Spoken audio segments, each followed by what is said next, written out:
שלום וברכה, אני מאיר שרפר, מנחה ומכשיר אנשי טיפול בתקשורת מקרבת, ואת אריאל אני מכיר כבר מלפני מספר שנים, כשהוא התחיל ללמוד את התקשורת מקרבת ועשה תהליך מאוד עמוק עם עצמו. כבר אז ראיתי כמה היכולת שלו ללמוד בצורה יסודית, בצורה שיטתית, בצורה מובנית, ולהטמיע את זה בחיים שלו.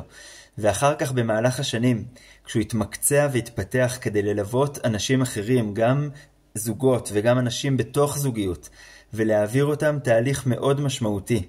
היכולת שלו גם להקשיב וגם לתת בצורה מאוד מסודרת ומובנית את התהליך איך לעבור ממקום של ריחוק וקונפליקטים פנימיים ומקום של פערים למקום שבו אפשר להתחבר קודם כל לעצמך, קודם כל למקום שאתה נמצא בו, ואז לעבור לתקשורת וליצור קשר מיטיב, ליצור מערכות יחסים טובות. זה משפיע על כל החיים, זה משפיע על הזוגיות ועל ההורות ועל הפרנסה ועל העבודה, ובעיקר על החוויה שלך, חוויית המקום מול עצמך. אם אתה רוצה להתקדם ולראות את השיפור לקפיצה הבאה שלך, כדאי לך מאוד להיפגש עם אריאל. תתרשם לבד. אני אומר לך שלא תפספס. להתראות.